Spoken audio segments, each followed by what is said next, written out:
Good afternoon, everyone. Welcome. We're going to be seeing a number of people rolling in on the waiting room. So as we get started, we'll go ahead and get moving with welcome remarks because we know we have so much ground to cover. First, we want to say a very, very sincere welcome to everyone who is joining us on this call today. We're very excited to welcome you and to bring everybody into what we think is a really important conversation, particularly about why franchising might be the right small business opportunity for you in realizing your entrepreneurial dreams and ownership opportunities. This is the first in a three-part educational series that seeks to share information about franchising as a small business ownership opportunity. We believe it opens the door to discussions about how to become an entrepreneur, how to look about accessing capital and being able to finance your small business ownership opportunity, as well as to share insights from leaders within franchising to tell you about their journey and what they see that it takes to become a successful small business owner. So we're going to be sharing that across this three-part series. We're really looking forward to engaging all of you in part of that. Throughout the conversation, you're going to hear that our next one is going to be on September 1st. If you want to go ahead and mark your calendars, the third one will be on November 17th, but don't worry, we'll stay in touch with you so that you'll be able to come back and enjoy this conversation again and again. Before we go further, I want to pause and I want to introduce myself. My name is Ricky Amos. I am the Executive Director of the International Franchise Association Foundation. Our job is to help raise awareness of franchising as a business model and a way to help veterans, those from underrepresented communities, women, you name it, and across all kinds of an inclusive focus on backgrounds to get people involved in franchising and being able to figure out how that might be able to unlock their ownership potential. The IFA Foundation is part of the International Franchise Association. So for those of you who are completely new to franchising, just a couple of things about the IFA. So the IFA was founded in 1960. Its job is to be the trade association for the entire franchising sector. We promote, protect, and enhance franchising. So we're based here in Washington, D.C., which means that we are often talking to legislators, the government, like you name it, the Small Business Administration, the Department of Labor, as part of our job to help legislators and policymakers and community leaders understand how the rules and policies that they are making are impacting small business owners, and particularly with the focus on franchising. And we want to make sure that people just understand what the franchising model is really all about. So within the IFA, we serve franchise companies in 300 different business sectors. One of the things we'll like to discuss today is what people know about franchising is often to think about the really large brands, the McDonald's of the world, the others of the like. But, franchising touches every sector of the U.S. economy, from personal care services to pet services to elder care to working out to hotels, as you're going to hear today as well, and talking about that. And that means we span more than 1,000 franchise brands. We have 15,000 individual franchise members, 500 suppliers, and a growing community of people who are really leveraging the franchise business model to develop their ownership dreams. And so, we here in the foundation, as I mentioned, where we see a lot of growth and where we see so much opportunity and support is to reach out to communities who are really looking to accelerate in franchising and small business ownership. So underrepresented communities of color, LGBTQ community. We are growing our engagement with through our Black Franchise Leadership Council and Hispanic Latino Franchise Leadership Council, our Pride Council, those in the disability community, and looking at opportunities there to talk about workforce opportunities, ownership opportunities, and you name it. So we'll be looking forward to talking about that throughout the way today. And so just a little bit more about what we're going to cover today before I turn it over to our wonderful moderator for the day. What we really see as our mission and the conversation we want to have with you all today is that we believe that franchising opens the door to opportunity. It creates good jobs and communities. It creates generational wealth opportunities, oftentimes for first-time small business owners who might not have been able to figure out a way to own their own business before. We see franchising as a proven model that is able to then be localized for that individual owner to be able to own and control that local business, but in a model that we know is proven and works, and with a support system that wraps around it to help try and increase success for those individual owners. And as we get into that, I'm going to share a couple of logistical announcements as well. One of the things we love to be able to do is answer questions and talk with you about what you want to understand most. So questions can be submitted via the chat box. Our moderator will help make sure those get posed to our speakers for discussion on the back end of the presentations. We are also recording this webinar, and we're going to make sure that it is posted and is shared back with all of you so you can keep it available for reference, share it with others that you know might not be able to have attended today or are interested in learning more about franchising as a small business ownership opportunity. So with that, I want to get myself off the stage, and I want to bring in our wonderful moderator who's going to help us with this conversation. I'm going to be turning over the floor to David Smith. David is one of our newest additions at the Ifa Foundation. He is our Senior Manager of Diversity Programs. One of the things I'm excited about and his expertise coming to the table is he has a background in working with chambers of commerce, particularly those focused on diverse communities and engagement. He also has awareness and experience with private equity and capital and understanding how all of this works together in the business community. So with that, I am excited to turn it over to you, David, and thank you so much for organizing us today. Yes, thank you, Ricky. Good afternoon, everybody. As Ricky mentioned, I'm David Smith, the Senior Manager of Diversity Programs with the Ifa Foundation, and we're extremely excited to bring you today's conversation on franchising. This will be a franchising 101 conversation, so people who are just kind of thinking about franchising or people who have already begun the process of research and investing and beginning to open up their franchise. We'll be covering a lot of topics high level for you all to dive into.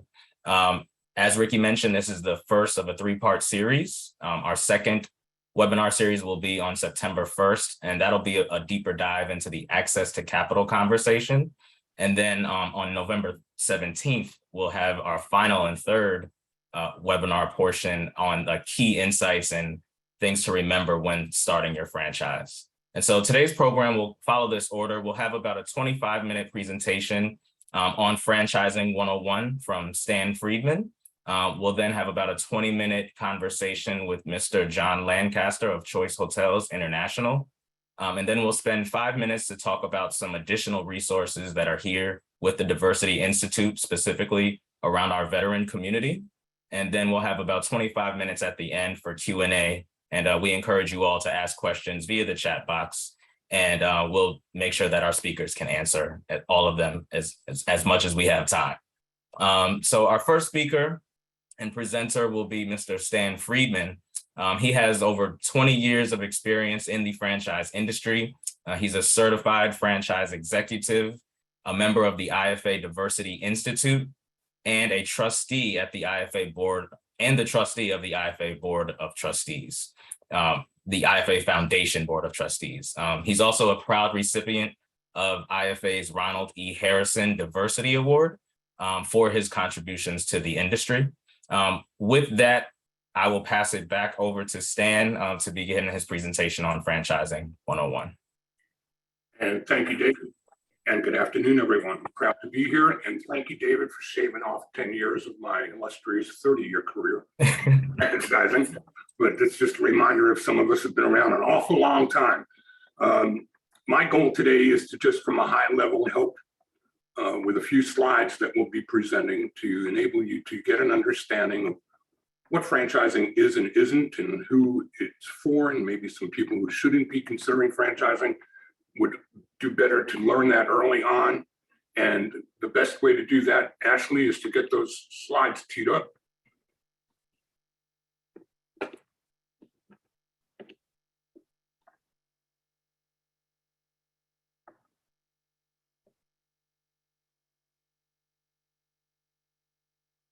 If we can advance that.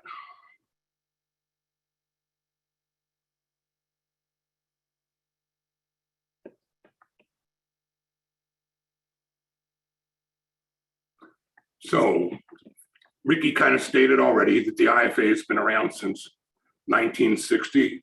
the best way to think of the IFA would be thinking of it as a local chamber of commerce, which is something that we can all relate to. Your chamber is a business association representing businesses of all types in a service area. Well, the IFA's service area is the world, and its members are all connected through franchising, but as Ricky said, they span a host of different business verticals. And the mission, as she said, to protect, enhance, and promote franchising as a way of doing business. A lot of people think of the IFA, they think of it more as, well, they think of franchising as more of a business model. It is a business model, but it's not an industry. It's a way of doing business. And you can advance that again, if you would, Ashley.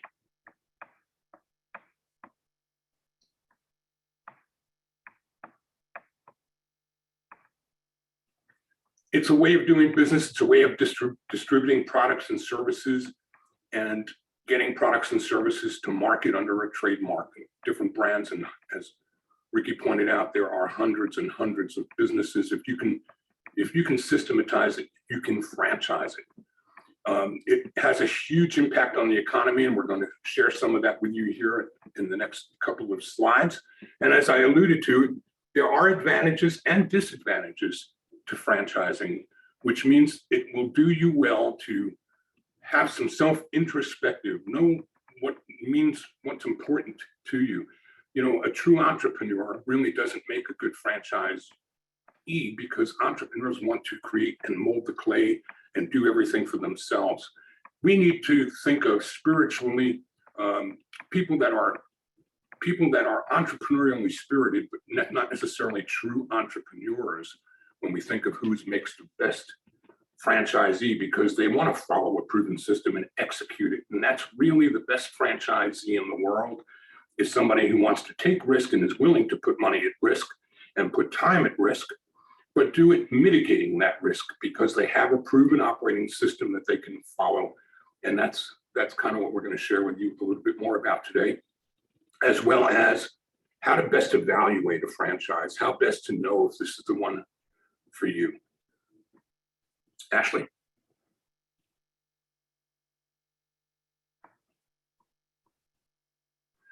We're going to talk some about the attributes that franchisors look for in a candidate, the kinds of questions you should be thinking about and asking before you ever put your name on a dotted line for a franchise agreement. And that would be done after proper disclosure with something that's called the franchise disclosure document. Much like buying stocks or making investments in businesses that are traded on the public markets, franchising is governed by disclosure as well. And so that document that tells you everything you need to know about the franchisor and his prior experience or her prior experience, all the things that you'll be spending money for above and beyond an initial franchise fee, the actual model of the franchise agreement itself, the form of the franchise agreement itself would be included in that disclosure document. And it's a very, very legalese type of a document, but it needs to be, because it is a contract. And ultimately, you sign that contract when you become a franchisee. And as you would in any contract, you want to be sure that all the I's are dotted and all the T's are crossed, and that you've done all of the due diligence required to make the investment that you'd make in moving forward with a franchise. Also want to call your attention to the fact that from time to time, there are special programs for diverse candidates. Right now, two that I'm aware of are a program that's being offered by College Hunks, Pauline Junk, specifically for veterans. And they're offering quite a large consideration off of the initial investment and fees associated with that. And that's for veterans only. And then in the tri-state area of New York, the Brooklyn Robot Foundry has a program that they are running, which is called the Frandowment program. And it's going to be taking a big chunk of the initial investment for somebody in the tri-state area and reducing it considerably. Both of those offerings are being made through pitch competitions, and you can find more on the websites of those franchisors. And from time to time, as you do your research and your discovery. Keep an eye open for franchisors that do run special programs to attract certain audiences, and it could be one of those is right for you. So be mindful of that. We're also going to talk to some of the other keys to franchise success that make the business model work for those who understand what franchising is and the roles that the franchisor plays and the role of the franchisee. Ashley?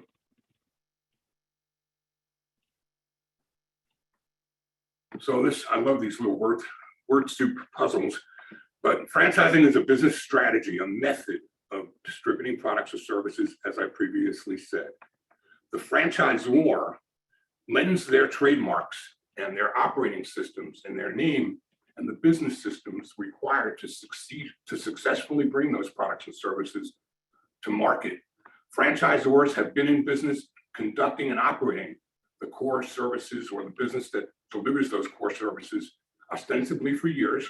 Although new franchise companies have come out to the marketplace as emerging franchisors, doesn't mean that they've not been in their core businesses for years and years and years. So there could be a brand new franchise or a new concept or opportunity, but that the core business has been operating for a long time, and that the franchisor has gathered a great deal of intellectual capital in bringing that business to market with the years of experience of operating that business model prior to offering it as a franchise. The franchisee, on the other hand, is paying an initial fee and an ongoing continuing fee for the right to do business under that franchisor's name, trademarks, and systems. And so each has a role. The franchisor is the steward of the resources. Franchisor is looking over the next mountaintops, not just the current one, but the next one and the one after that. Franchisor is really heads up, working on the further growth and development of the business and the brand, while the franchisee is heads down, executing and operating. It's kind of like in a football game, you've got a coach on the sideline that is calling and sending in the plays, and then you've got the team on the field that's executing and delivering on those plays. Much the same way in a franchise relationship. Ashley?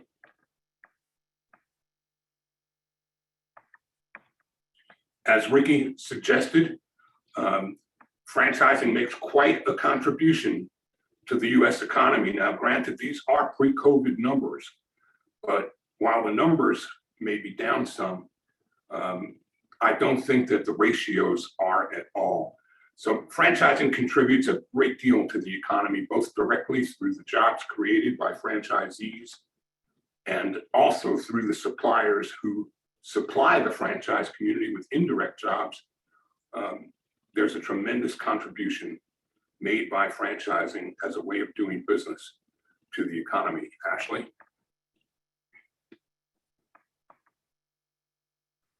Now, as I said, during the first 6 months of COVID are the last numbers that we can report on. We did see closures, but in franchising, as was the case in non-franchise businesses, there were losers, there were winners and losers in COVID.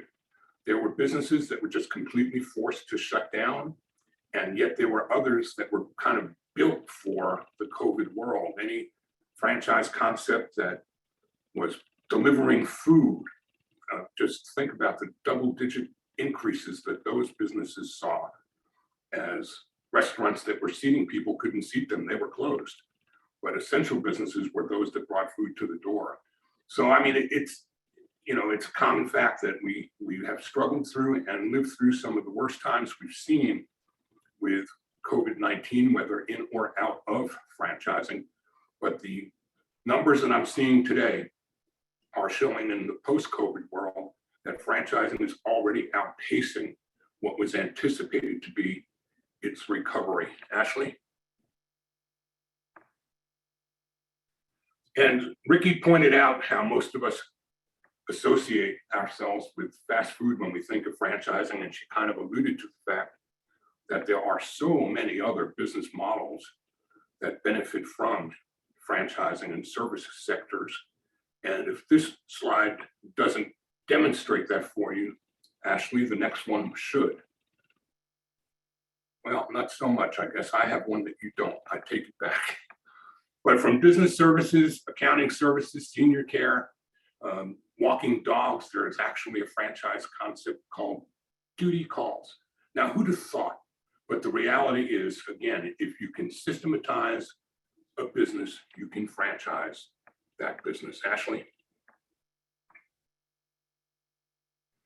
So as I said, advantages to franchising and disadvantages. Let's look at the pros. We'd like to say this, it's an overused expression, but it's a truest one in franchising. You're in business for yourself, but not by yourself. What does that mean? It means that you have that operating system behind you. You have the success of the franchisor's prior experience behind you. You've got marketing systems, you've got operating systems, you've got software, technology. You've got a great many things that you didn't have to invent for yourself. They're all there for you. If you'll use them, get trained on them, and execute them. You're affiliating with a brand name. You know, I could open Stan's Subway shop or Stan's Sub Shop someplace and nobody knows who I am, or I could be a Subway franchisee and have a commercial on the Super Bowl. You're part of a bigger thing when you're a franchisee. You've got to operate your store or your business or your service locally, that's yours. But the brand that you're attaching your name to is part of a much bigger thing. And that gives you a unique competitive advantage for which you pay that upfront fee and just a small bit of your ongoing top line revenue back to the franchisor, who then is enabled to continue training and supporting you. Ashley? Now, all of that is great. On the other side of that same coin, there are some obligations that you have to commit to if you're going to be a franchisee. You can't do your thing independently. There may be restrictions on you. If you're selling ice cream like a Baskin Robbins and they've got their 41 or 42 flavors, you can't add 43 or 44 because it's a recipe that you loved and enjoyed because grandma taught it to you 100 years ago or 50 years ago. That doesn't work. There needs to be a consistency of experience that all customers of that brand at all locations are being treated to, that enable the brand to maintain its integrity. And that way, a consumer's expectations are being properly managed, no matter which one of the stores of that brand they walk into. And that's what franchising is a big proponent of. It's building your brand and protecting your brand and helping to keep a consumer's expectation of your brand properly managed. Now, a downside could be a franchisee someplace not operating that system properly or in accordance with brand standards. And that could explain again the need for why that disclosure document and the franchise agreement associated with it are so stringently written, because the only protection everyone has as stakeholders in the brand is that that document can root out somebody who's not following the system and could be tarnishing the brand for all others that are doing everything right. But you do need to be aware of the fact that you do need to sign on to that kind of a document and agreement. And that's the only way that brand standards can be protected. Franchise agreements too are not forever. They've got a term. Could be 5 years, 10 years, could be 20 years for some brands. And then of course the franchisor will have in the document paragraphs that will help you understand what the terms and conditions would be for renewal, so that you're not in it just for 5 or 10 years. You have the opportunity to continue on with the brand, but understand that you're not signing on to something forever. Ashley? When evaluating a franchise, there are certain things that I think are key and critical to your due diligence. You should conduct market research and compare the competition. Are there a great many in that space operating within your trade area? It won't be a negative if the answer is yes. It just means there is a market for what it is you're bringing into the marketplace. And if you're best in class at what you do, don't be frightened by the fact that others got there ahead of you. You need to be able to evaluate the strength of the franchisor. You need to do that by calling existing franchisees. In that disclosure document, there'll be a complete inventory of both existing and past franchisees that have left the system.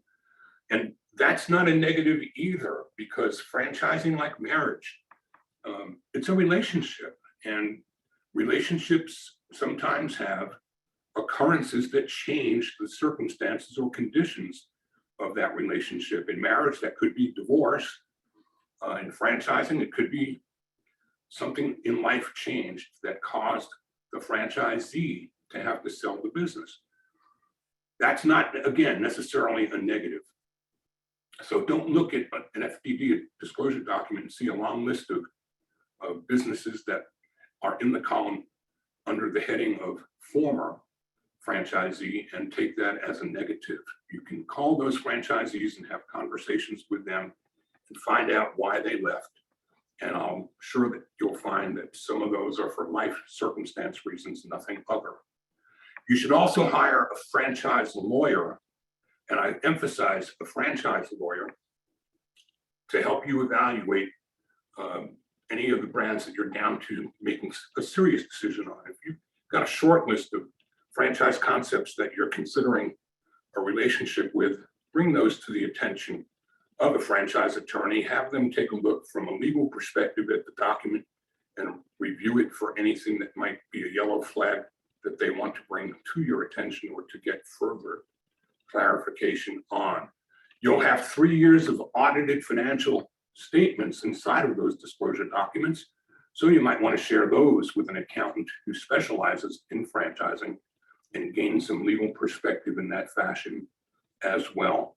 The disclosure document is a tough read, but you've got to read it and you've got to consult with those professionals to be over your shoulder as you do. Ashley?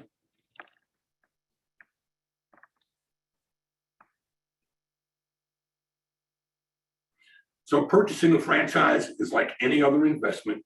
It comes with risk, but look at the demand, assess the competition, look at yourself and evaluate fairly and honestly with yourself. Do you possess the ability it's going to take to operate this kind of a business? Is there the name recognition in the brand that is essential for your success in your marketplace and to compete with the competition that you'll be facing? Does the franchisor provide the appropriate training and ongoing support to help bolster you and to help assure your success? And does the franchisor have the depth of experience? Again, remember, they may be new at franchising, but they're probably anything but new in the core competencies of the services that they provide or the products that they deliver.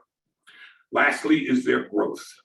You don't want to get into a trendy business or a fad type business. You want to get into a business that's been there, and is always going to be there, and not go into the latest hot fad that might not have legs 2, 3, or 5 years from now. Want to look at something that's got some growth potential and that's kind of steady. I mean, recessionary markets, childcare, elder care, programs like that never go away. So be mindful of what you're looking at and look for growth potential, not just what it looks like today. Ashley?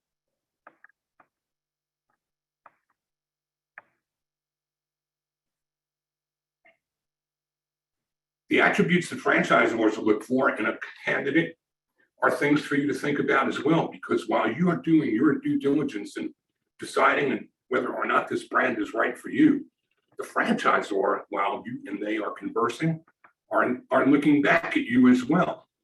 They're going to be making certain that you've not just talked to them on the phone once a week for the past many weeks about the opportunities that they're offering or potentially be offering, but that you're actually doing the homework and understanding the concept and understanding what it takes to be a franchisee in that business. A perfect example might be, an example that I like to use would be perhaps a franchisor that's offering an ice cream concept, like maybe a Cold Stone Creamery, and you're in the Upper Peninsula of Michigan, and you think you're going to sell as much ice cream in January or February as you will in June or July. Well, that franchisee is going to kind of scratch their head a little bit and wonder, do you really understand the nature of this business and the concept? You've got to be in it with the franchisor. They're doing their homework, looking at you as you're taking a look at them, but they want to know that you're serious about being a franchisee of theirs if you're given the opportunity to do so. They want to know that you've got the means to obtain the finances required. We can all dream of owning a business, but if you've ever gone shopping for a house in your life, you know that if you go look for $1 million homes before you know that you can afford $1 million home, it's a big disappointment when you find out that you can buy a home and get capitalized to do it, as long as it's 100 or 150 or 200,000, not $1 million. Once you've looked at $1 million homes, $150,000 homes don't look as appealing. So the same with franchising. When you're looking at businesses, make sure you're properly capitalized and you know where your guardrails are, how much you can afford to invest, and then make certain you're looking at opportunities that are in consistency with your ability to fund the dream. You want to be with franchisors that have a history of success in dealing and interacting with people, and franchisors want the same from their prospects. They want to know that your past experience is going to lend itself well to the business model that you're going into, whether it's a direct hit or not in terms of prior experience. They want to know that your background and your personality and your skill sets are in keeping with the things that they know it takes to succeed. And if you're willing to do that, and you're willing to follow systems to achieve success, and willing to completely follow the system such that the franchisor's integrity and the market, the brands in the marketplace is not being compromised in any way, then you've got the attributes it takes to be a good candidate for a franchise. Ashley? Keys to success: make sure you've got the money, make sure you're willing to follow the system. You've got to bring your family's considerations into this as well. While you can't afford to take your family out, even if your family is not going to be involved in the day-to-day operation of the business, there will be an impact on your family. It's like having another child. All of a sudden, there's a baby that needs your attention. So be mindful that others in your family can't be shut out as you're starting a new business, and that there's balance in your life. Recruit the best people in the world and treat them with respect. Can't say enough about that, especially as we see in today's economy. If you're not treating your people with all the love that you can give them, they're going to find somebody who will. So really important that you don't just think of your customers, but think about your teams as well. Be willing to learn as well as to teach. That's the interpersonal relationship aspect of franchising is like none other anywhere else but franchising.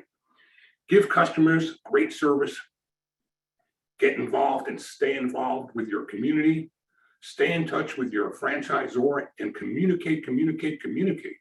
When there are problems, don't become an ostrich. If you've got an issue in your business that's stressing you, stay in touch with your franchisor and always be mindful of the details, because they say don't sweat the small stuff, but in successful businesses, the owners treat everything like the small stuff. Ashley? A word about the IFA Foundation. I'm a proud trustee on the IFA Foundation board. It is a hub for education, for community outreach within the franchise community. The franchise community is a proud leader in veteran outreach. As Ricky stated at the top end, I won't spend too much time here, but we're going to hear from others a little later in the presentation who will share more with you about the IFA Diversity Institute as well as VetFran. Ashley, if you'll move us along.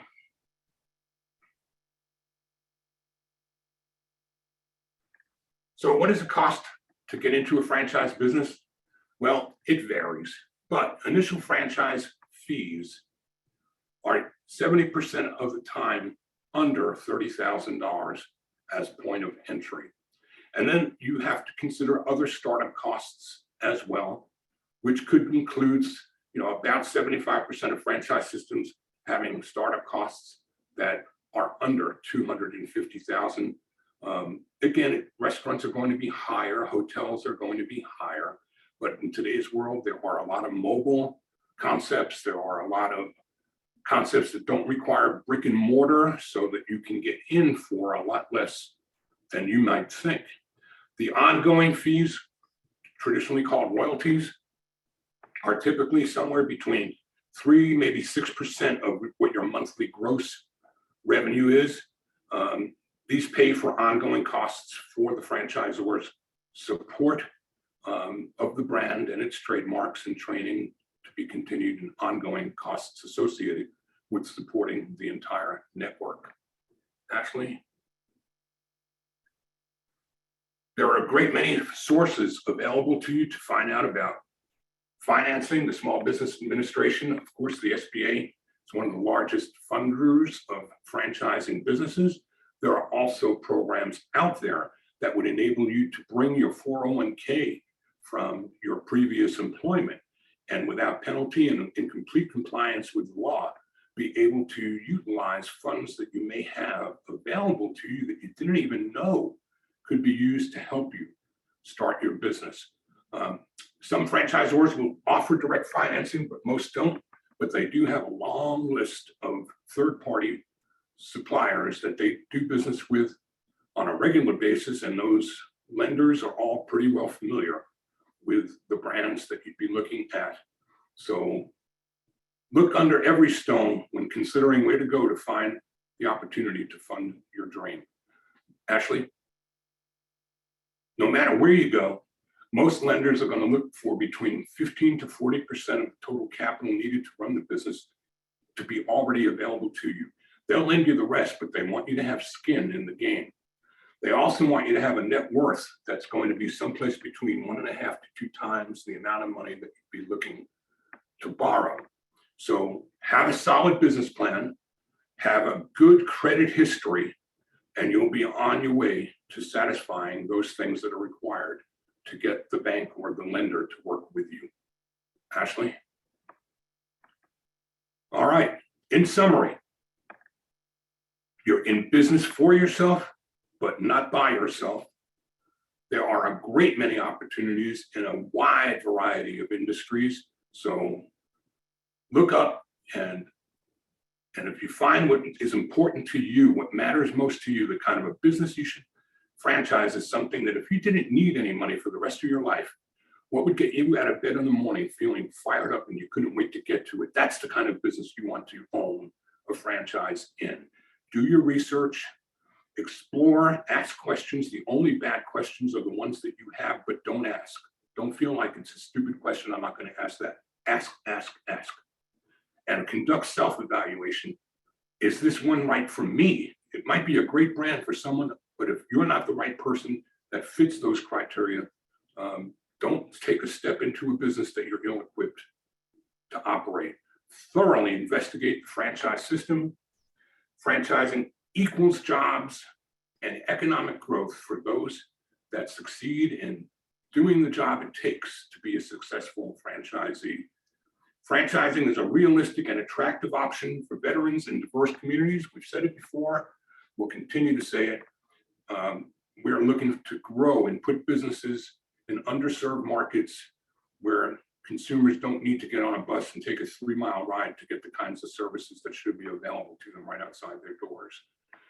I think I'm going to call it quits right there, folks, and turn it back to you, David, and I hope I didn't overstay my time. No, Stan, that was perfect. Thank you totally for that entire presentation. I'm sure you could have went a lot longer, but we thank you for your expertise, your 30-year career in this space, and hopefully we'll have you stay around to the end to answer some questions from our guests. I'll be right here, David, and thank you. Great. And so now we'd like to turn to a conversation with Mr. John Lancaster, Vice President, Emerging Markets Development and Owner Relations with Choice Hotels International. Just a quick bio about John. In his current role as Vice President, He's on a mission to educate, inspire, and motivate underrepresented minorities about the benefits and simplify the process of hotel ownership. During his 7-year tenure at Choice, he's personally helped over 100 underrepresented minorities achieve hotel ownership under the Choice flag, and influence countless others within and outside the industry in hotel ownership. Mr. Lancaster was promoted to the senior leadership team and was responsible for developing Choice Hotels, the Choice Hotel Owners African American Alliance Council. John is an inaugural member of the Black Franchise Leadership Council of the IFA. He sits on the hospitality board of Morgan State University, the board of directors for the Visit Montgomery, and is a DEI task force member for the American Hotel Lodging Association Foundation. What's most exciting, he was recently named as one of the 2022 300 most influential Black executives in corporate America by Savoy Magazine. John, welcome to the conversation. Thank you for joining us. Thank you very much. I appreciate being here and appreciate you having me, David. Awesome. So let's jump right in. We got a lot from Stan about what the franchising business model looks like. But now let's spend some time learning from you personally what your career has been like. So your title is Vice President of Emerging Markets Development and Owner Relations with Choice Hotels International, but I'm pretty sure it didn't start there. Can you give us your introduction into the professional world? You know, what was your first role and what attracted you to that opportunity? Oh yeah, happy to do that. My first, and I like to take it back a little further because it's getting into the hotel industry as a whole. So I actually, I went to Howard University. I swim there. I was a big swimmer. After I left Howard, I was working for government in teaching people training and lifeguarding and swim coaching. As I was teaching lifeguarding, I had a gentleman that used to reach out to me consistently, asking me about lifeguards. Who can you send me? You know, who can you send me there? And one day I took a step back after about a year and a half of this gentleman calling me saying, hey, you know, tell me a little bit more about these opportunities that you're having. And it happened to be at a hotel. So I ended up taking that opportunity from him and working at a hotel. And as you know, from being a lifeguard there, really intrigued me as to how much further I can go in my career. What did I want to do as a hotelier? And being a lifeguard just thwarted me that experience and that opportunity to learn the departments, learn the functions, learn, you know, sort of what was going on in that, in wanting to become a general manager at that point. Great. So getting in, at that time, did you recognize that it was a franchise business model? And then did you think, okay, I can turn this into a career long-term, or what were those original thoughts like? Great question. I did not really think about the opportunity for a franchising career and going into franchising until I was a general manager.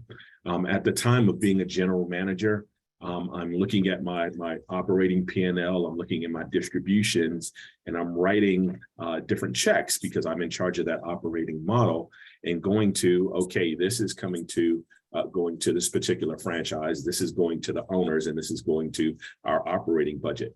So I never really thought about it until I had the opportunity to learn the ins and outs financially of how it happened. Again, growing up, of course, I knew what franchising was and saw what it was. You know, had the opportunity to go to McDonald's and some of those things, and learning younger is what it was. But I really never knew that McDonald's was a franchise. I really never knew a hotel you had an opportunity to own. It was a franchise. I thought it was the name on the flag. You know, you have Mr. Marriott, you have Mr. Hilton, you have Mr. Comfort, you have Mr. Quality Inn, even though that was an odd name to me, but I just thought, hey, if they own the hotel, they can put their name on there. So those things where I thought, I didn't really realize until I learned a lot more about the industry and being in sort of that executive level on the hotel property side. Yeah, that's awesome. I mean, that's part of the reason why we're doing this work now, is to educate people about that franchising business model. I got off a call with with one of our members who attended an event in Richmond, and he's an older gentleman, and he said he hadn't considered franchising until 60 years old. And he's been in business for himself, and he's just so excited that we came to Richmond, and he's really excited about spreading this word to his daughters and his family about, getting into the franchise industry early. So when you're in there early, who were some champions for you? Were there anybody, who was in your corner, and what role did they play for your success? Great question. And I'll just take a step back and start off with my company and where I am in sort of what we do. So for those of you who don't know, Choice Hotels is an 80-year-old company with 7,100 hotels throughout the world. We have been through ups and downs of every single financial crisis, from pandemics to everything. So we are very well established franchisor. I know Stan earlier talked about, sort of some of those entry level franchises that you can have, and sort of where you're playing at. We're sort of at the higher end of franchising. But what we're doing here at Choice, and what we're doing, is we're demystifying the opportunity for hotel ownership. Since 2006, we have awarded and financially supported over 310 underrepresented group minority ownership for hotels. And wow, this is something we are so proud of, to have an opportunity to do, just to do what you guys are and what you're doing. During this time, we partnered with the IFA in trying to bring this to underserved and underrepresented communities, just to teach them about franchising and hotel ownership as a whole. So you mentioned early on, who were some of my inspirations. Again, it was working with the IFA and learning, Stan. I won't say how long ago that was again, Stan, for you, for your 30 years, but you've been there, you've been at the forefront. And our focus is, bringing, Black and African American franchisees into the system, Native American, veterans, Hispanic Americans. And we just launched our new program, actually back in 2021, called Hotels, which focuses on women. Everybody takes a look at the whole hotel industry. There are 61,000 hotels in the US. Okay. So from that opportunity, unfortunately or fortunately, less than 2% are owned by Black or African Americans. 0.5% Hispanic Americans, Native Americans, and it goes all the way, down that. So the fact that IFA and the Diversity Institute and Black Franchise Council focuses on that, and partnering with other organizations as well to bring this to the forefront is fantastic. That is excellent work that you've been doing in the space. I wonder, how were you able to build up such trust and influence within Choice to make these bold moves in the market and get that support from the top down throughout the company? Well, this is something that I really didn't have to garner support. It's something that's woven and built into our DNA. Again, this program has been around for almost 20 years, and something that's focused. A gentleman that started before me, that started this program, a gentleman by the name of Brian Parker, started it with that in mind. And it just doesn't come from our CEO, it comes from the top, comes from our board of directors, with a diverse board of directors that we have, and the partnerships that we have created within the franchising department and organization. So it's something that is not something we had to force. It's something that was there, and something that is needed. So by us doing that, that outreach program that we have, where everybody is welcome, wanted, and respected, not just within our hotels, not just within our franchisee community, but within our team member organization. So it branches out to each single department or organization or person that Choice touches. Okay, that's awesome. It's genuine and it's authentic from the top down, and that's a great, beautiful thing to have. Let's talk a little bit more granular about access to capital for the people who are watching and could be considering franchising with Choice. What capital considerations do you think they should have in mind? Income, assets? Great. Great question, Dave. That's something that you always talk about, and something that is at the forefront. And again, as I mentioned, having a Choice hotel it's no secret that it's definitely a capital intensive endeavor. And as such, you want to make sure that you have that correct equity or correct capital available. Now, this should not deter you if you do not have, for instance, a comfort end, so to speak. If you're looking at that franchise, and you can take a look at our FDD to see what that cost is. So say on average, that hotel is $10 million. You're probably looking at, as Stan mentioned, anywhere between that 15% to 40% equity down. So call it, $2.5 million that you're looking at. Where's that source coming from? That source of funds can come from, again, he mentioned, using some of that in the 401k, partnering your businesses together, partnering your family members are coming through. A lot of hotels are owned not just by individuals, they're LLC.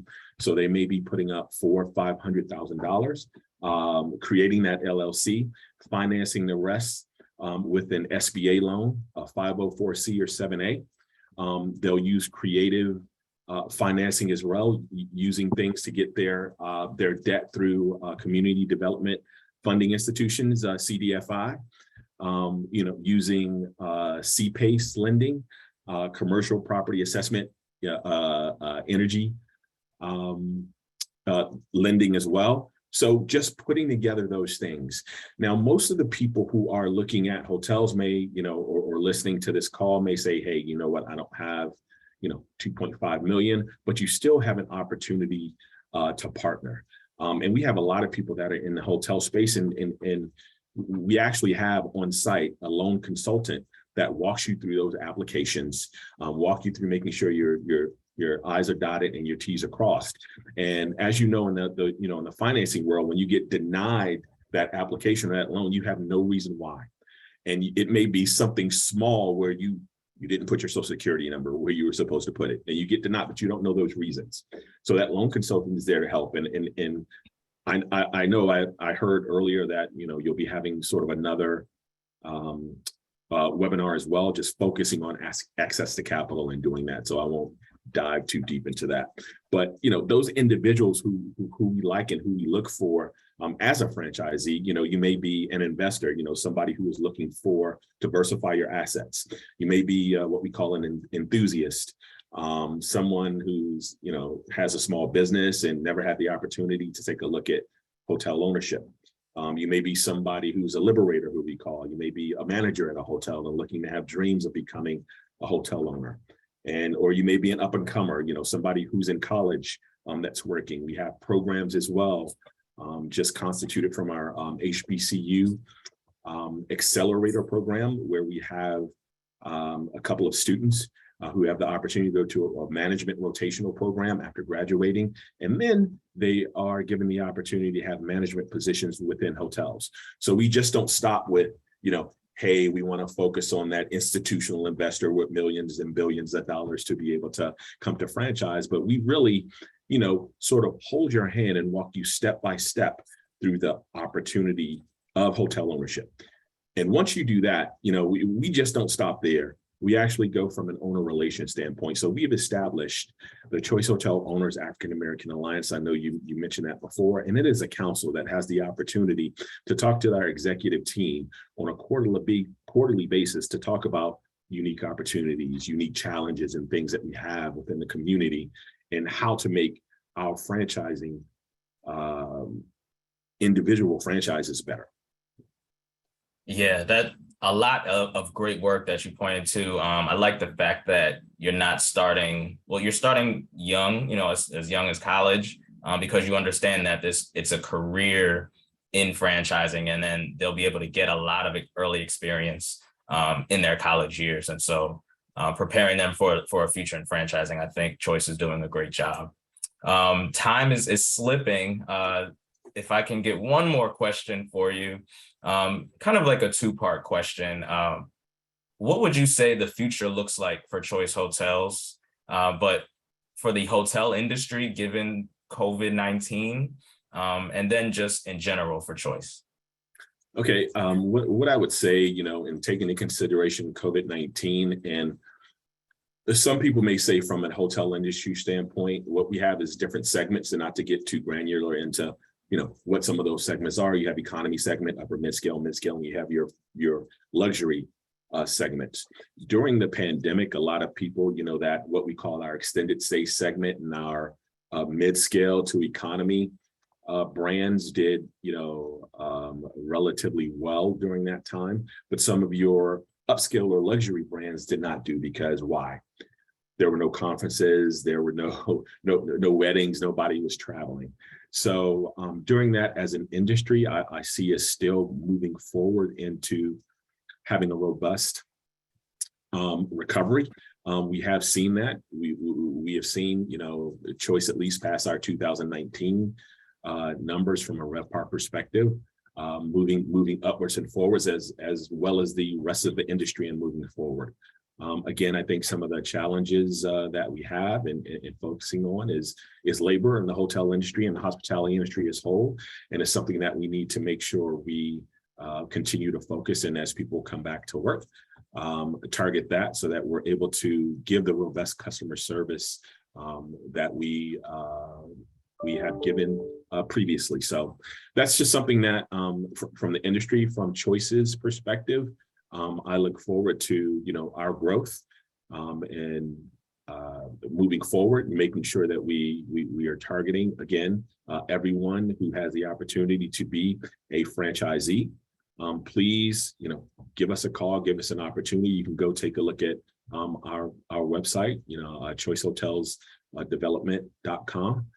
And take a look and look at us there and see if you have the opportunity to be able to purchase a franchise. Excellent. With that, I'm going to pause this interview, but obviously please stay around. I know we'll have a lot of questions from the people in the audience. So thank you, John, for that opportunity to speak. Now I'd like to transition to hear from another member of the IFA Foundation. Here we support, at the Diversity Institute, we support different affinity groups with the Black Franchise Leadership Council, the Hispanic Latino Franchise Leadership Council, and the Pride Council. But we also have an existing program that's been around for 30 years for our veteran community. And so now I'd like to transition to Eric Johnson, our manager of veterans programs, to give a little bit of information about that program. Eric. Thank you so much, David. Really appreciate this opportunity. Thank you for everybody who's attending and listening in on the many opportunities that might be available to you with franchising a business and becoming a small business owner as you pursue your own version of the American dream.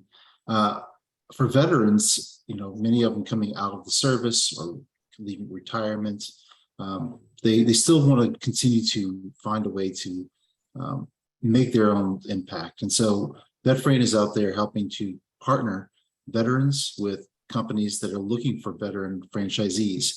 And they're offering discounts. So we have restaurants, we have hotels, we have a wide variety of lawn care and junk removal, and there's an infinite number of business styles out there. And over 450 of these companies are saying to veterans, hey, we want you to come on and be part of us. We want you to bring your experience in leadership, your experience in teamwork, bring your experience in being able to follow procedures and execute detail-oriented work and be part of our franchise team. So they're offering discounts anywhere from 10 all the way up to 100% off of those franchise fees. And some of them are even willing to waive royalties for the first year to help your business get off the ground, help you reduce your costs, and really get you thriving as you move forward so that you can be successful. Over 7% or approximately 7% of the US population are veterans. but over 14% of the franchise owner population are veterans. And that's simply because veterans do so well within this industry. So if you're a veteran or you know a veteran who is thinking about starting their own business or getting into a franchise opportunity, I encourage you to check out vetfran.org. You can look at over 450 companies that are offering these discounts. We also have educational materials available so that you can figure out financing issues or some of the other questions that might be out there. We have a lot of videos and documents on there you can check out and then see what brands interest you and what incentives they're able to offer you as a veteran. You can always reach me at ejohnson@franchise.org, and I'm happy to get on a phone call with you and talk to you about some of the questions you might have that apply to your individual situation. David? Great. Thanks a lot, Eric. So yes, please feel free to follow up with Eric. He dropped his contact information in the chat. At this point, we'd like to bring back John and Stan to have a quick Q&A from the audience. So I see a few comments have been here in the chat. Feel free to ask your questions here, and we'll try to get through them and land this ship around 3:30. So give me a moment, I'll check through these. There you go, Stan. Let's see where we are. The first question I have looks like this is for John. With the volume of hotels Choice has, how do you get buy-in from your franchise owners on new projects, products, services, etc., that you bring to them? Great question. I know a lot of people think that, and as I mentioned in my previous comments, sort of 1 in 10 hotels that you see as a Choice property. Well, of course, and everybody knows this, there are fair franchising laws. So Choice abides by those fair franchising laws as well, depending upon what hotel segment is there. So you may see a Choice property that's, an Econo Lodge, which is what we call our economy segment hotel, right next to our Cambria Hotel, which are upscale segment. So those are two different customers and two different segments. What we do is we have what's called area protection, depending upon where you are in your location. You're not going to be able to put another hotel, say, right next to the hotel that you're in. So we do follow those fair franchising laws to make sure that it is beneficial to all of our owners. Great. Secondly, this question is really for both of you, but what would you recommend the best way to calculate a franchise fee for somebody who's seeking to own a franchise? How would they go about finding that? Somebody who's going to become a franchisee? A franchise fee. A fee, the initial fee for a franchise is something that's disclosed in the disclosure document. So that's pretty easy. You can get online to almost like entrepreneur.com or any of the franchise portals, and they give you a thumbnail sketch of what those costs would look like, and then you'll get further information in depth from the FDD. Awesome, thank you. Next question. Are websites or resources to do self-evaluation to determine good matches with different franchise opportunities? I don't recommend two. Yeah. There's one called the educatedfranchisee.com, which is a terrific website filled with a lot of good information. And then there is the one for self-introspection that I recommend is the best is Zoracle, ZORAKLE.com. And that will give you a great deal of information about yourself that will amaze you. You can get so much information in 10 or 15 minutes about what matters to you and introspectives. It's really, really powerful tool. Okay, great. Thank you. And then, okay, they dropped it in the chat. Thank you. Stan, this goes to you as well. What are the best ways to compare one concept's growth path to another? So if I'm looking to start a franchise and I have two that I believe I have the capital for, but I don't know exactly which one will grow quicker or which one will grow larger. What are some things to look for, some indicators to make that decision? I'll answer that in a second, but whoever's running the chat, the Oracle has a K instead of a C. So please correct that so that people can find what they're looking for there. You're going to get 3 years worth of information in the FDD. You're going to get 3 years of audited financial statements that will give you a look backward as to how the process, or how the franchise company has been growing. When you look at audited financials too, another key thing to look for over at least that 3-year period is what percentage of the franchisor's revenue is being generated by initial fees versus continuing fees. And those are separate line items in the financials. What that basically tells you is how is that company doing in terms of its revenue generated by existing franchisees and its growth year over year, as compared to how many franchises are they selling, which is the initial revenue line. So you can get a look at how the brand is growing, both from this number of units as well as the performance of those units, at least in that 3-year window, you can see that. Okay, thank you. Another question. I'm interested in franchising my business concept. Can you discuss the process and how I can best calculate the franchise fee? Okay, that was the other context from that question earlier. If I'm looking to franchise my business, how can I calculate the franchise fee? I can take a whack at that, or John, do you want to go? You know, an initial franchise fee, while the IFA says that, you know, a high percentage are what they are, which are considerably low, but typically that number should be generated by the cost that the franchisor has had to invest to become a franchisor. That initial fee, really, that number isn't looked upon as a number that's a profit maker for a franchise. It's what did it cost me to get here, and then how am I going to pay myself back over what period of time? An initial franchise fee and the length of the term of the initial franchise should be linked together, and a good franchise consultant will help you determine what that number should be to protect you as the ZOR from putting yourself in a position where you don't really recuperate over time the amount of money that you've put at risk to create your brand.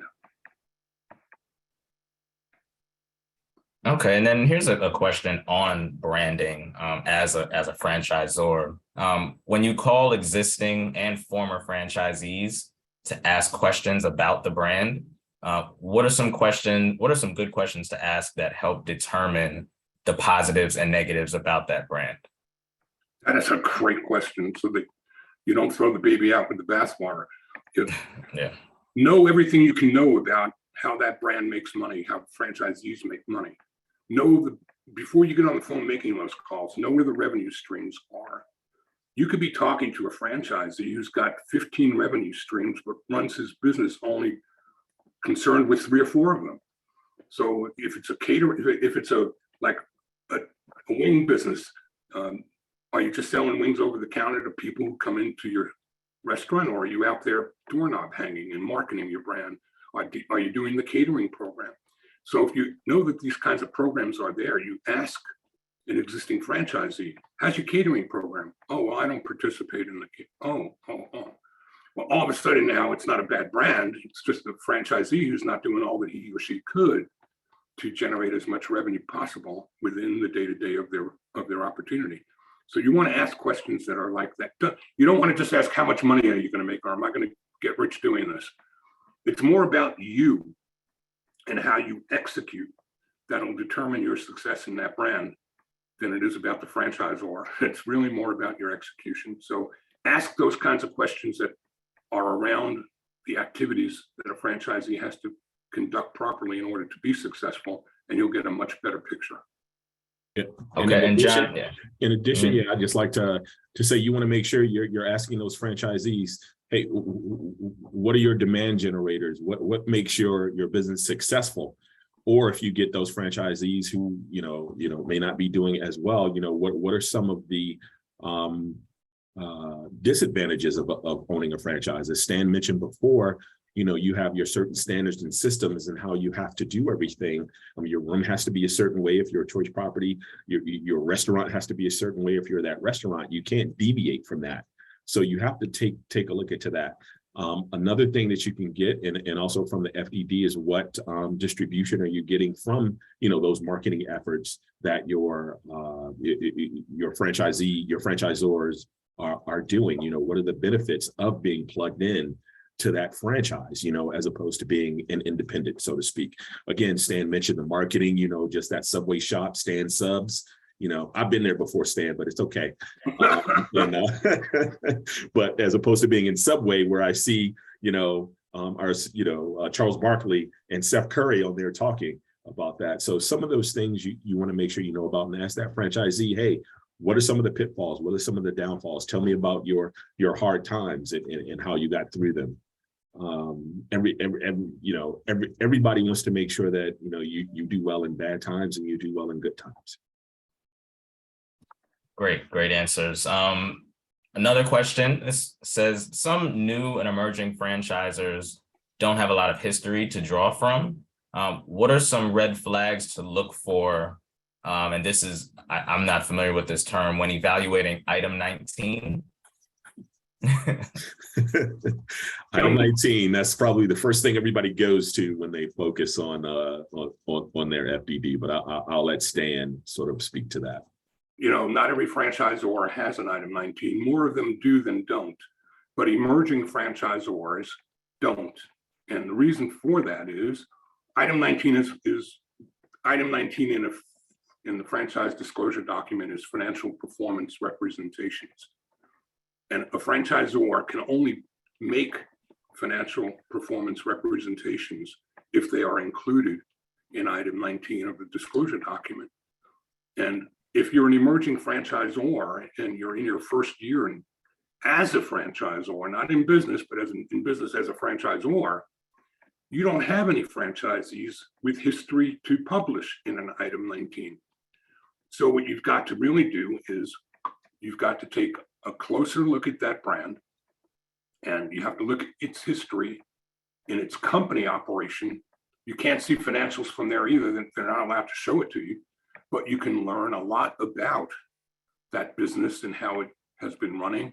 You can learn a lot from its existing customer base. You can learn a lot from people who work there. You can learn a lot about its culture, its charities, and you're still going to have to take a leap of faith and have a little bit more of an investment of faith than of just data and facts, because it's a young brand.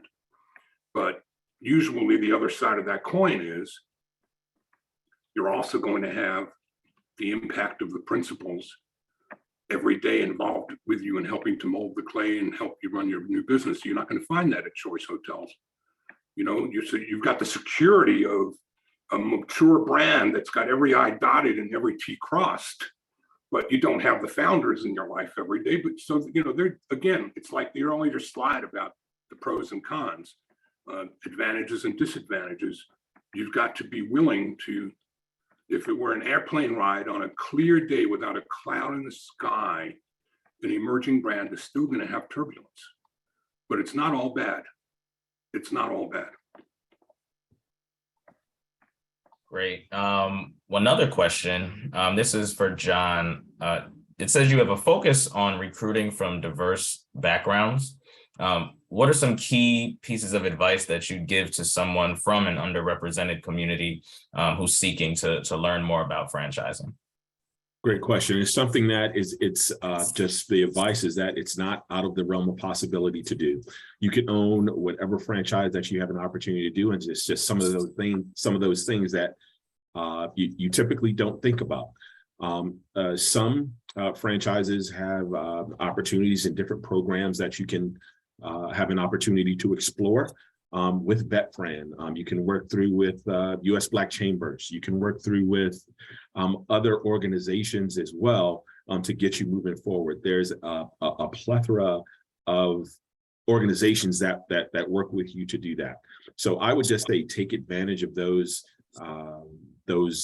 different organizations. You know, the Black Franchise Leadership Council is great. The IFA Diversity Institute. I mean, if you're looking at trying to explore a franchise, what better place are you going to come than the IFA for the Diversity Institute, and to explore those? They will have a list of those organizations that have and work with underserved and groups, and that have programs focusing on that. So just take advantage of that. I would throw into that too. What's their website look like? A brand that is putting the diversity Fran logo, minority Fran logo on their website, and are they walking their talk? Go to Discovery Day, and are you seeing people that reflect who you are? Are you seeing that presented in marketing materials?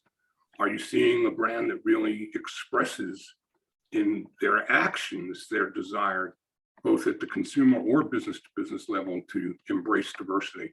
So those are some things by the brand that I'd be looking at. The resources that John talked about are perfect at the IFA level, the higher level. And then when you're looking at individual brands, make sure that they are who they say they are. And that leads right into this follow-up question. First, I want to thank John for the quick IFA commercial. So we appreciate that. But that talk about branding and understanding if they're really supporting diverse operators. This is, what advice would you give on how to assess a brand's commitment to support diverse owners once they're in the system? And that can go to John or Stan. Well, I can specifically. I feel like I gave the answer before the question came. So. I can specifically go into what Choice does for that and for the ongoing and support that we have. I had mentioned our council that we have as well for Choice Hotel Owners African American Alliance. I know I use CHO as the acronym just to keep it short, but it's something that, you know, it was established to focus on that ongoing support. Again, there may be unique opportunities, unique challenges, and unique wins that we have as that underserved or Black and African American community, and working with that. And as such, we created it so that we can have access quarterly to our executive leadership team to talk about that, to focus on how do we bring more underrepresented minorities into franchising and ownership. You know, as a franchisor, it is our responsibility to fuel small business growth, and how better or how great it is to be able to do that, to bring in our diverse community. It is what makes the world go round, and what makes us a full community. Awesome. And so, Stan, as you were just speaking about assessing if they're walking the walk, you mentioned go to Discovery Day. For those who might not be familiar with what that is, can you give us an explanation? Sure. Yeah. So just about every brand has an event as part of their 6 or 8 step process, which will last over many weeks of back and forth conversations and phone calls. At some point, either earlier or later, if it's later in the process, they may call it Decision Day instead of Discovery Day. But this is the juncture where you've dotted all the I's, you've crossed all the T's, you've covered all the legal issues and the financial issues, and you've checked everything about this brand. Only thing that's left to do is go break bread, go spend a day, and be invited to meet with the team in person. Some brands will do this as a group event, and some will do it with individuals one-to-one. But it's an opportunity for you to get a taste of the culture. You can't get that in a Zoom call. You can get out to the HQ, and you're going to have talking heads that are talking to you about all the different departments that they're responsible for, operations, support, training. But in between those conversations, walk around, on breaks. Don't just check email. Go talk to the kids in the cubicles. Talk to the people who work there. See how much they love their job. If they don't love what they're doing and they're getting paid to do it, what chance do you have paying for the privilege of being part of this brand and being supported 1,000 miles away by somebody who doesn't love their job. That's not a good deal. So it's always a good thing to get a taste and a flavor of the brand's culture. And you can sense that. You can look for mission, vision, and values on the walls. You can look for statements of the things that matter to them as leadership team and running teams of people both across the country as franchisees and in the office and support. Those are the things to me that mean as much as the secret sauce of whatever it is that the concept offers as a product or a service. Absolutely. And so just trying to look at the clock, I'd like to just ask you both to just give us some final thoughts. Again, this was our first of 3 webinar series on franchising. We have a diverse audience and would like to just get your thoughts on what would you like to leave us with. If we could get one final thought, what would you say? I'll start with you, Stan. All right, me. I would say that I read in the chat that somebody had a question about more about the Zor side of the business than the franchisee side, and that we weren't really focusing enough today on becoming a franchisor. And if there were any resources, and I promised I would answer that in Q&A, so I'll take my time here to do that. I would suggest a couple of resources. One is a book that is the absolute gospel Bible of franchising. It's called The E-Myth Revisited, and it's published or written by Michael E. Gerber. And this book is an important book for you to read, whether you're going to be a Z or a franchisee or franchisor. This is the franchise prototype discussed in this book. This is whether you're going to be a solopreneur or you're going to be a business of 1,000 people or 1 person or 1,000 people. Do these things, learn these systems, put systems and processes in place to run your business. That's a resource that I wouldn't get into franchising with either way without first reading. And I would also, just a shameless plug for my podcast, Franchise Today. Weekly, I do interviews and I bring guests on who will only be people who can put the word sustainable in front of growth or sensible in front of franchising. And they talk about how they've grown their brands and they try to deliver take-home value for others to benefit from. So if you're going to be an emerging franchisor, I strongly recommend you give that a listen. There's a library of about 13 years worth of episodes up there to choose from. Thank you. And I'll just, start by saying that as a franchisor, and I know Stan, was working with and talking to the emerging franchisors and those that have an opportunity, please visit his podcast. I've had opportunity to listen, and you have great knowledge and power as well on that podcast, Stan. But as choice, and as a franchisor, it's our vision. It's all franchisors is to fuel small business, through those proven brands where we're all welcome to pursue the American dream of entrepreneurship.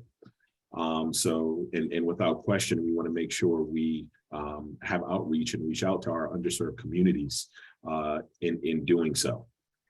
So we engage in industry efforts, partner with National Association of Black Hotel Owners, Operators, and Developers, partner with Latin Hotel Association, partner with She Has a Deal, where you have an opportunity. Some of those franchisors, you want to make sure that they're doing those, working with those organizations that lead into whatever business there is that you're working for. My suggestion is just to engage your franchise development professionals. Every single franchising or franchisor has a development professional or a business development person. Please engage. And as Stan mentioned, make sure you're breaking bread with them and talking about going to their development seminars or their discovery day to work through to make sure that you are a good match for them. And it's not just to say that franchisor is interviewing you to be a good franchisee.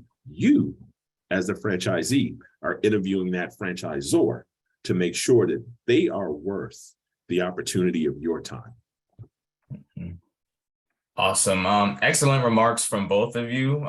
Wanted to say thank you on behalf of the Ifa Foundation for giving us your time today. This is, again, the first of 3 webinar series that we'll be having on franchising.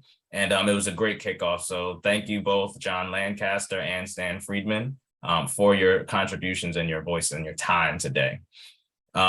With that, just in closing, we will be hosting our second webinar series on this topic on September 1st.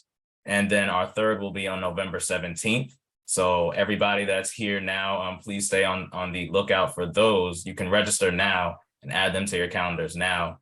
And this particular slide deck will be emailed to everybody who registered after this event. And then we will also circulate the recording about a week from now, and we'll post it online as well. Any final things that I need to cover? I think I got them all. So yes, again, thanks, Stan and John. We look forward to continuing our work, and we thank you here on behalf of the IFA Foundation and the Diversity Institute for joining us. Thank you. Thank you, David. All right, thank you. Yeah.